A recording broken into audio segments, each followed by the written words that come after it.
the beginning of my career, I see a lot of focus on productivity. I see a lot of focus on productivity, on KPIs, or numbers and analytics. I started to share some of my experience inside HR, inside doing interviews, and being in recruitment process, of course, as well.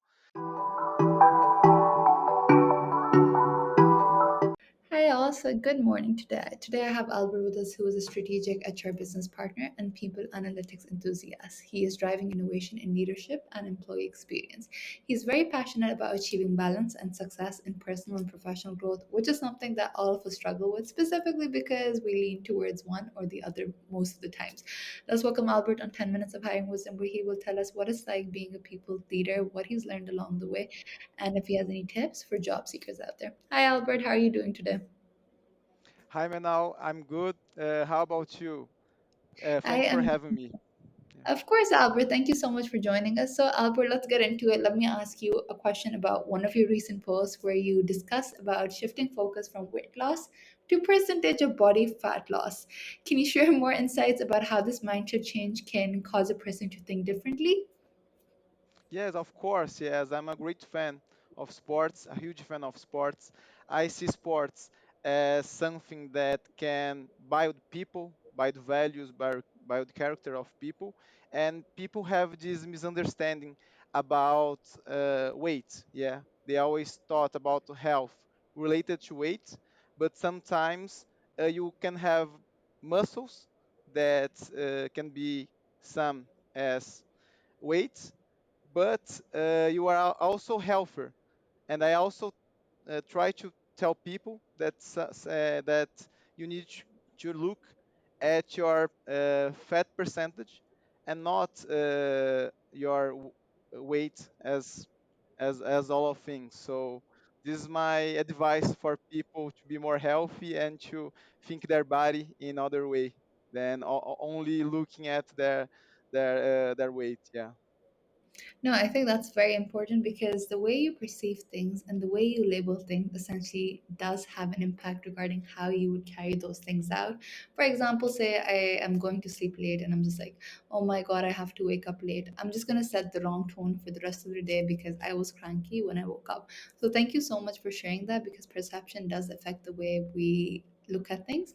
My next question for you, Albert, would be is a lot of your posts are centered around giving advice to people. One of them was that people should arrive to an interview 30 minutes earlier than the actual interview time. Can you tell us more about that? Why do you think that's important? How can people learn from that? Yes, of course. Yeah, it's other great advice. I started to share some of my experience inside HR, inside doing interviews, and being in recruitment process, of course, as well.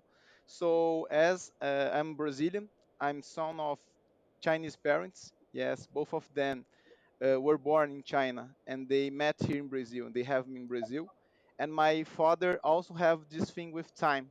He always says that we need to be always prepared. We need to always be in advance of what some of the things can happen. So he always recommend me to arrive 30 minutes earlier than the main time of the interview because a lot of things can happen the way. For example, you can sometimes have a problem in the subway, you can have a problem in your car, you can have some traffic jam, and then you can also understand a little bit more about a company. So when you sit, when you talk to the receptionist, when you see people walking around and talking with each other, sometimes you can capture good things about the company and also things to consider when you need to think about your new job.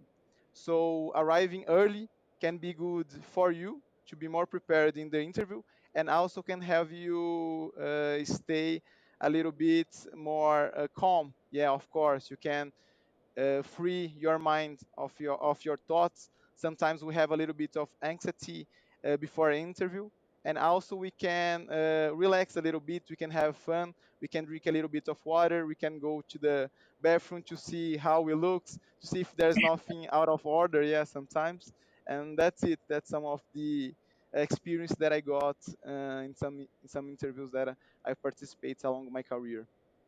No, thank you so much for sharing your parents' background, that they're both Chinese and you are currently living, they met in Brazil and currently you yourself are living there. It helps putting things in perspective because I know some cultures put a lot of emphasis on time, which is something that's very important because time is money these days. If you don't show up to a position early or before the actual time, you might not be as dedicated as someone who showed up an hour before. And as you mentioned, you can engage with the people there before you get there, whether it's a receptionist, whether it's someone who already works there. And you can get to know more about the company so you can get a sense of the feel of how it would be like when you actually do work there. So thank you so much for sharing that. My next question, Albert, for you would be is you have experience in recruitment for quite a while in a lot of multinational companies. Can you elaborate on how you approach leadership development, specifically in diverse and dynamic environments? Okay, of course, yeah. So I have a good experience in HR. I work in HR since 2017, so it's 7 years inside HR. Previously in my career, I've worked in sports management, first as an intern of Brazilian Paralympic Committee. So quite a great experience trying to develop snow sports in Brazil. Yeah, that's kind of crazy, but yeah, it's true. Yeah, because we are a tropical country and some things like that. And I also work in finance previously than HR.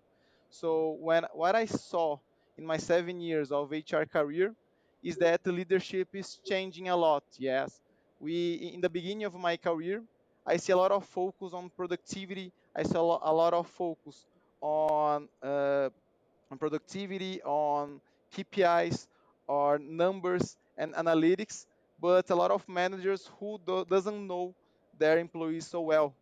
But I think here in Brazil and here in those 7 years, I see a great and a positive trend about managers meeting their people, knowing their people well, knowing about people's lives, how they are feeling, about psychological security, safety, yeah, of people in general, and how managers are more worried about that.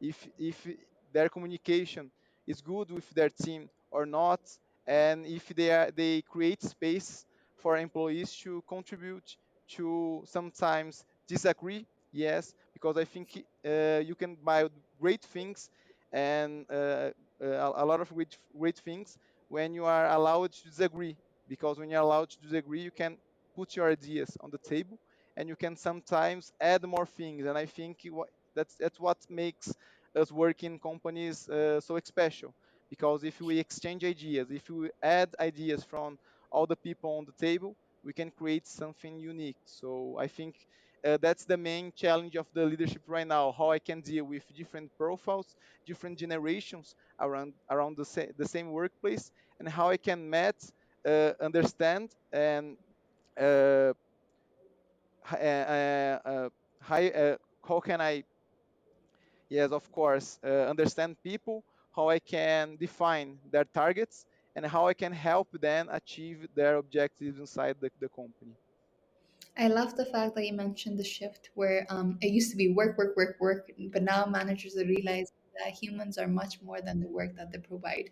What is something that I can do as a manager to help them be more efficient, more optimized in their daily activities? What is something that makes them human at the end of the day? So I'm glad leaders like you exist who are focusing much more on the development of their employees and they are ensuring that they are provided in the best role possible where they can grow and learn, succeed, make mistakes, but most importantly, do something that they're very passionate about. So thank you so much for sharing that, Albert. Albert, my next question for you would be is you mentioned you're in Brazil. Can you tell us more about the job market out there, what it's looking like? The US is currently going through a lot of layoffs. The economy is up and down and cyclical. People are being laid off left, right, but there's companies that are hiring as well. So would love to understand how it's like in Brazil, what's going on in the market there. So my opinion about Brazil right now is that we are facing a time of evolution. Yeah, we have a recent change in politics, a recent change of presidents, and the financial market and the people in general, they feel that the country is growing, it's developing. Yeah, it is starting to become bigger and bigger enough. So we have companies. appearing, we have more jobs open, because the market feels that Brazil is growing and has a lot of opportunities. I always say says that Brazil, it's a country of people relations. Yeah, we talk to people, we exchange with people a lot. We are a very big country. Yeah, we have 27 states in Brazil. And what I can say about the job market in Brazil, yeah, if you think about the five biggest cities in Brazil, it's very quite the same the way that you get a job in US. For example, you try the ATS of the company, you try some jobs at LinkedIn, but in all the other cities around Brazil, you only get jobs by sometimes meeting people.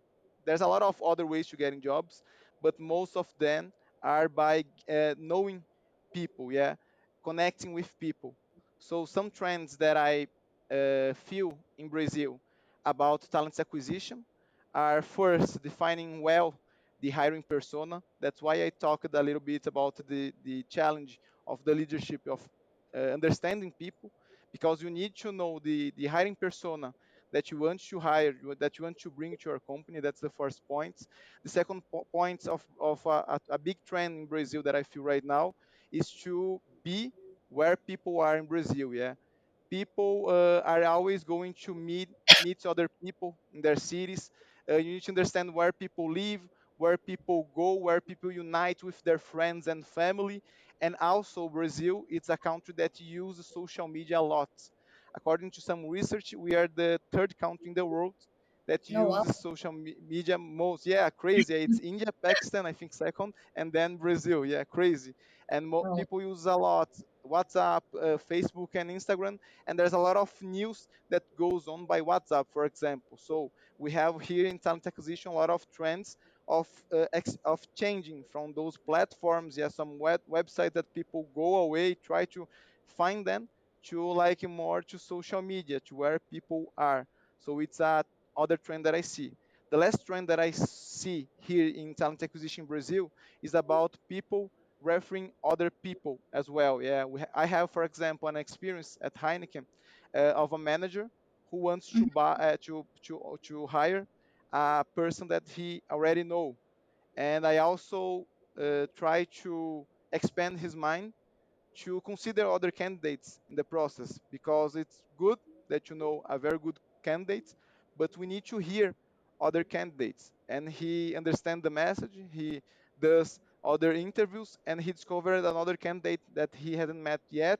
He like it, he fits that it's a better fit for their job, and that's it. So we have here in Brazil the challenge, also the challenge to open the mind of the people managers to uh, really meet people, understand people alongside the network. Yeah, of course. Thank you so much for mentioning these trends, specifically the interesting statistic that Brazil is the number 30 country in terms of internet usage. That is absolutely shocking and Yeah, surprising. the shocking. Yeah.